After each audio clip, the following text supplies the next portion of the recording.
অনুসন্ধানে দেখা গেছে ক্ষমতার ১.৫ বছরে ডক্টর ইউনূসের ব্যক্তিগত ও ব্যবসায়িক স্বার্থ সংশ্লিষ্ট বিষয়গুলো ছিল অভাবনীয় গতিতে সচল।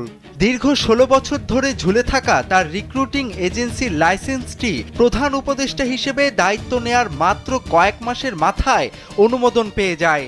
২০২৫ সালের জানুয়ারিতে গ্রামীণ এমপ্লয়মেন্ট সার্ভিস লিমিটেড এই লাইসেন্স পায় এবং অবিশ্বাস্য গতিতে জনশক্তি রপ্তানিকারকদের সংগঠন বাইরার সদস্যপদও বাগিয়ে নেয়।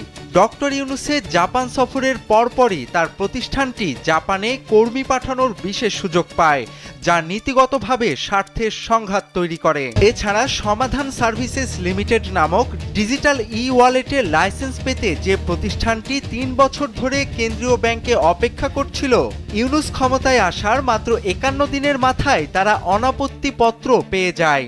একই সঙ্গে গ্রামীণ ব্যাংকে সরকারের মালিকানা ২৫% থেকে কমিয়ে ১০% নামিয়ে আনার মাধ্যমে প্রতিষ্ঠানটির ওপর রাষ্ট্রীয় নিয়ন্ত্রণ কার্যত শিথিল করা হয়েছে। দেশের অর্থনীতি ও সুশাসনের আমূল পরিবর্তনের স্বপ্ন দেখালেও শেষ পর্যন্ত নিজের বিরুদ্ধে থাকা মামলা থেকে মুক্তি এবং গ্রামীণ সংশ্লিষ্ট প্রতিষ্ঠানগুলোর একচেটিয়া বাণিজ্যিক সুবিধা প্রাপ্তি ডক্টর ইউনূসের ১.৫ বছরের ক্ষমতার বড় প্রাপ্তি হিসেবে চিহ্নিত হয়ে থাকবে।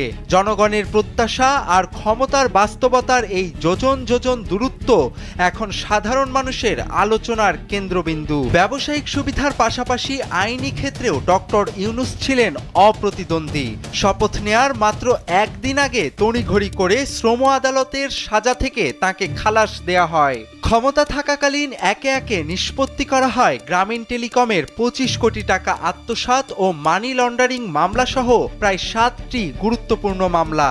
রাজনৈতিক পট পরিবর্তনের পর দুদক ও উচ্চ আদালত থেকে এসব মামলা যেভাবে তড়িঘড়ি বাতিল হয়েছে তা নিয়ে আইন বিশেষজ্ঞদের মধ্যে গভীর সংশয় রয়েছে। ২০২৪ সালের ৮ আগস্ট ছাত্র জনতার গণ অভ্যুত্থান পরবর্তী এক বিশেষ মুহূর্তে রাষ্ট্র সংস্কারের অঙ্গীকার নিয়ে ক্ষমতায় এসেছিলেন নোবেলজয়ী ডক্টর ইউনূস।